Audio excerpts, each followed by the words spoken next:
स्वागत है बच्चों हिंदी कक्षा की ई पाठशाला में। आज की कक्षा में बच्चों हम चर्चा करेंगे पत्र लेखन।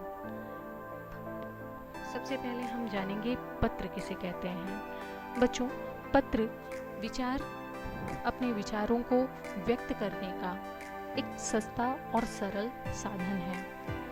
आपको पता होगा बच्चों कि जो हमारे सगे संबंधी हैं, जो मित्र हैं, जो हमसे दूर रहते हैं, उन्हें जब भी हमें अपने सुख दुख या अपने कोई समाचार देना होता है तो हम पत्र के माध्यम से उन्हें लेटर के माध्यम से, पत्र के माध्यम से उन तक पहुंचा सकते हैं बहुत ही आसानी से।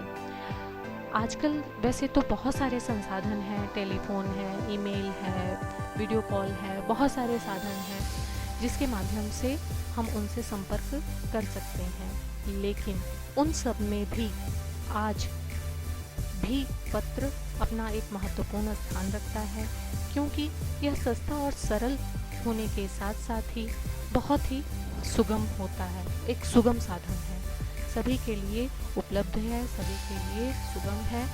तो आज हम चर्चा करेंगे इन्हीं पर कि पत्र लिखते समय हमें किन बातों को ध्यान में रखना चाहिए, पत्र के कितने प्रकार होते हैं, पत्र में किन किन चीज़ों की हमें आवश्यकता होती है लिखते समय, किन बातों का हमें ध्यान रखना चाहिए। तो सबसे पहले जानेंगे पत्रों के प्रकार के बारे में। पत्र बच्चों मुख्यतः दो प्रकार के होते हैं। औपचारिक पत्र, अनौपचारिक पत्र, जिसे इंग्लिश में हम फॉर्मल लेटर और इनफॉर्मल लेटर के नाम से जानते हैं। औपचारिक पत्र बच्चों वो पत्र होते हैं जो हम किसी अधिकारी या अपने विद्यालय के प्रधानाचार्य आदि को लिखते हैं, है ना। ऐसे पत्र उन्हें लिखे जाते हैं बच्चों जिनसे हमारा कोई पारिवारिक या संबंध नहीं होता, है ना। वो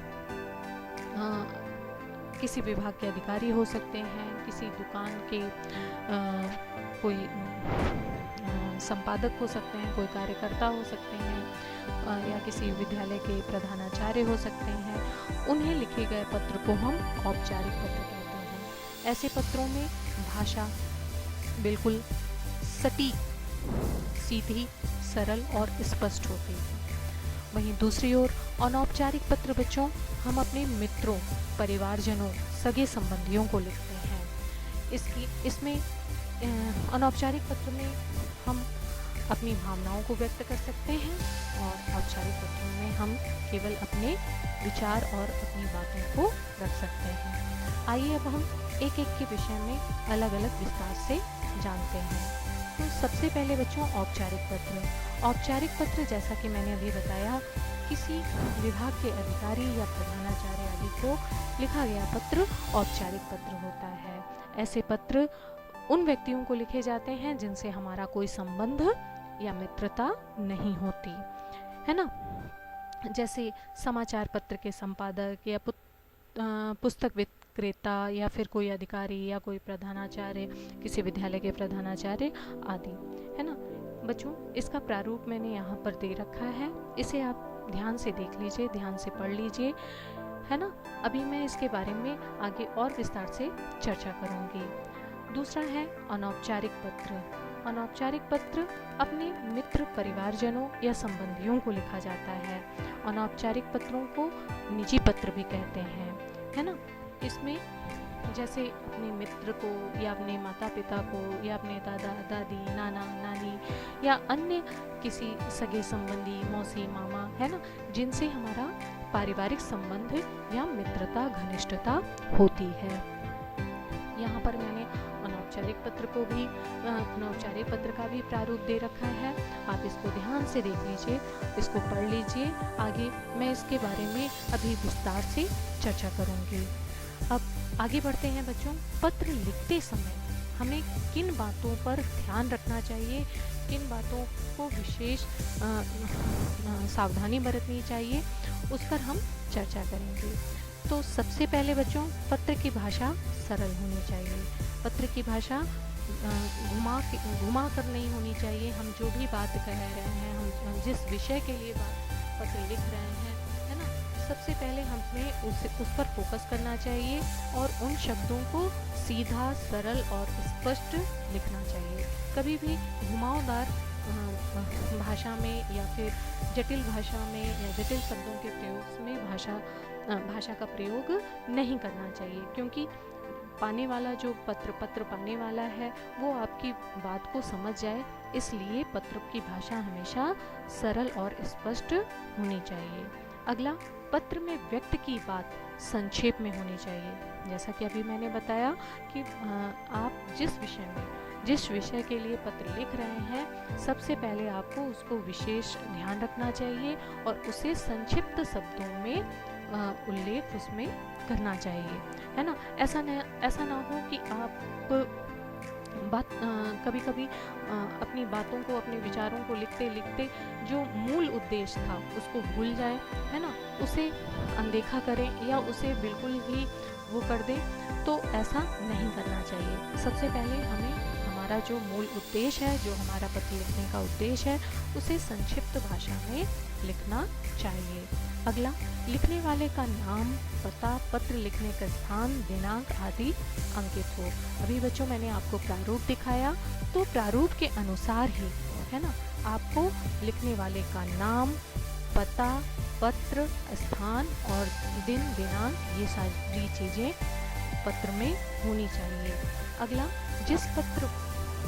जिसे पत्र लिखा गया हो उसकी आयु, पद संबंधी आदि के अनुरूप संबोधनवाची शब्द तथा अभिवादन संबंधी शब्दों का सही प्रयोग किया गया है। बच्चों, ये बहुत ही ज़रूरी है कि हम जिसे पत्र लिख रहे हैं उसके अनुसार, उसकी आयु के अनुसार, उसके पद, है ना, जो जिस प्रोफेशन में है वो, या जो हमारा उससे संबंध है, उन सब चीज़ों को ध्यान में रखकर हम उसे संबोधन वाचन शब्द, है ना, या अभिवादन, उसका जैसे हम नमस्कार और प्रणाम, ये सारी चीज़ें हम अभिवादन में करते हैं, ये सारी चीज़ें हमें ध्यान में रखनी चाहिए। अगर हम पत्र अपने से कम उम्र यानी अपने से छोटे आयु को लिख रहे हैं तो वहाँ पे संबोधनवाची शब्द अलग होगा, अभिवादन अलग होगा, है ना। अगर हम पत्र अपने से ज़्यादा आयु के लिए यानी अपने से बड़े को किसी को लिख रहे हैं तो वहाँ पे संबोधनवाची दूसरा होगा और अभिवादन भी वहाँ पे बदल जाएगा। इसके लिए मैंने आगे आपको दे रखा है, आगे अंतिम में मैंने यहाँ पर दे रखा है कि किसके लिए कौन से अभिवादन या कौन से संबोधनवाची शब्दों का प्रयोग करना चाहिए। आगे, पत्र के अंत में लिखने वाले और पत्र पाने वाले के अनुरूप शब्दावली का प्रयोग किया गया हो। बच्चों, अंत में जब हम पत्र खत्म करते हैं तो जिसको हम पत्र दे रहे हैं, है ना, उसके अनुरूप अपना अभिवादन समाप्ति में अपना लिखेंगे। जैसे अगर हम अपनी दादी को लिख रहे हैं तो आपकी पोती या आपका पोता, इस तरह से, है ना, तो इन सब चीज़ों को हमें ध्यान में रखना चाहिए। अब हम बच्चों चर्चा करेंगे औपचारिक पत्र और अनौपचारिक पत्र में अंतर क्या होता है। अनौपचारिक पत्र में बच्चों आत्मीयता होती है, अपनेपन की भावना होती है ना, औपचारिक पत्रों में नहीं, है ना। अनौपचारिक पत्र जब हम लिखते हैं तो हम वो स्वाभाविक सी बात है, वो किसी अपने मित्र को लिख रहे हैं या अपने किसी परिवार के सदस्य को लिख रहे हैं, तो उसमें अपनेपन की भावना स्पष्ट है, उसमें निहित होगी। लेकिन औपचारिक पत्र हम किसी अधिकारी को लिखते हैं तो उसमें ऐसी बातों की आवश्यकता या ऐसे विषयों की, ऐसे शब्दों की आवश्यकता नहीं होती। चलिए, अगला है, अनौपचारिक पत्रों में घरेलू समाचार तथा व्यक्तिगत बातों का उल्लेख किया जाता है। अगर हम किसी परिवार के सदस्य को या मित्र संबंधी को पत्र लिख रहे हैं तो हमारे घर में जो कुछ भी घटित हुआ है उसका उल्लेख कर सकते हैं। कोई घरेलू बात या कोई घरेलू घटना के बारे में हम उसको बता सकते हैं। लेकिन यदि हम किसी अधिकारी को लिख रहे हैं तो हम वहाँ पर ये चीज़ें ध्यान रखेंगे कि हमें ऐसी बातों को वहाँ पर उल्लेख नहीं करना है ना। अनौपचारिक पत्रों में केवल जो विषय है उसके अतिरिक्त, औपचारिक पत्रों में जो विषय है उसके अतिरिक्त और कुछ भी नहीं लिखा जाता। अगला है, अनौपचारिक पत्रों के लिखने का ढंग निश्चित होता है, जबकि औपचारिक पत्रों के लिखने की निश्चित शैली या ढंग होता है। बच्चों, अनौपचारिक पत्रों के लिखने का ढंग निश्चित होता है, जबकि औपचारिक पत्रों का कोई ऐसी शैली व ढंग नहीं होता। औपचारिक पत्रों में सीधे विषय पर बातचीत की जाती है। अब हम चर्चा करेंगे पत्र के अंग, है ना, पत्र के अंग या पत्र के भाग। बच्चों, अभी आपने प्रारूप, मैंने औपचारिक पत्र का और अनौपचारिक पत्र का प्रारूप आपको दिखाया कि हमें किस तरह से उन्हें प्रस्तुत करना है या लिखना है। अब हम एक एक के विषय में चर्चा करेंगे। सबसे पहले हमें क्या फोकस करना है? सबसे पहले हमें ध्यान देना है पत्र लेखक का पता, है ना। पत्र यानी जो लिख रहा है उसका पता, और जिस दिन लिख रहा है वो दिन और दिनांक कहाँ पे होगा? पत्र के ऊपरी सिरे पर बाईं ओर, है ना। वैसे तो बाईं और दाईं दोनों ही मान्य है, लेकिन नए नियम के अनुसार, नए मानक के अनुसार अब पत्र के बाईं ओर ही पता और दिनांक लिखा जाता है। अगला है पत्र पाने वाले के लिए उपयुक्त संबोधन तथा अभिवादन।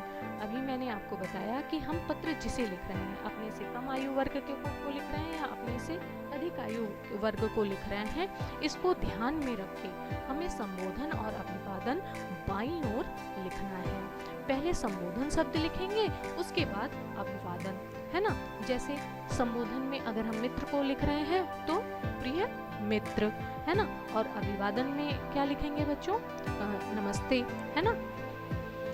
तो इस तरह से आपको ध्यान में रखना है कि संबोधन के अनुरूप ही हमको अभिवादन लिखना है। अगर पूजनीय दादाजी लिख रहे हैं तो हमें क्या लिखना होगा? वहाँ पे हमें अभिवादन में नमस्ते नहीं लिखना होगा, वहाँ पे हमें सादर प्रणाम या सादर चरण स्पर्श, ठीक है। अगला पत्र का मुख्य विषय। ये पत्र का मुख्य विषय संबोधन और अभिवादन के बाद मध्य में पत्र का मूल विषय यानी जिस मुख्य विषय यानी जिस उद्देश्य की पूर्ति के लिए आप पत्र लिख रहे हो, जिस सूचना के लिए आप पत्र लिख रहे हो, उसे आपको पत्र के मध्य भाग में पूरा अपना समाचार देना होगा। अगर वो किसी अधिकारी को दे रहे हैं तो वहाँ पे आपको जो सूचना देनी है या शिकायत करनी है, कुछ भी जो भी आपका है, वो आप अपना विषय वहाँ पर मध्य भाग में ही दोनों पत्रों में लिखेंगे। अब हम बात करते हैं पत्र की समाप्ति में प्रयुक्त शब्दावली। अभी मैंने चर्चा की थी कि पत्र की समाप्ति में भी बच्चों ध्यान में रखना होता है कि पत्र किसे लिखा गया है, किस आयु वर्ग को लिखा गया है, उसके अनुसार ही अंत में आपको लिखना होता है। जैसे पत्र की समाप्ति में लिखने वाले और पत्र प्राप्त करने वाले के संबंध के अनुसार ही, अगर आप मित्र को लिख रहे हो तो तुम्हारा मित्र, अगर आप अपने दादाजी को लिख रहे हो तो तुम्हारा आपका पोता, है ना। अगर आप किसी अधिकारी को लिख रहे हैं तो भवदीय या पार्थनी, है ना, पार्थी, इस तरह से। तो इन सब बातों को हमें ध्यान में रखना होता है कि पत्र किसे दिया जा रहा है, पत्र कौन किसके लिए लिखा जा रहा है, इसको हमें उसके संबंध को ध्यान में रखकर शब्दावली का प्रयोग करना चाहिए। अब अंत में पत्र पाने वाले का पता, जहाँ पे आप अपना नाम और अपना वो लिख दे रहे हैं, उसी के नीचे आप अपना एड्रेस यानी अपना पता लिखेंगे। यहाँ पे बच्चों मैंने औपचारिक पत्र का एक प्रारूप आपको दे रखा है, यहाँ आप इसे पढ़ सकते हैं, इससे देखकर आप समझ सकते हैं कि किस तरह से आपको संबोधन, अभिवादन, है ना, और सारी चीज़ें किस तरह से यहाँ पे कहाँ पे किन स्थान पे लिखना है।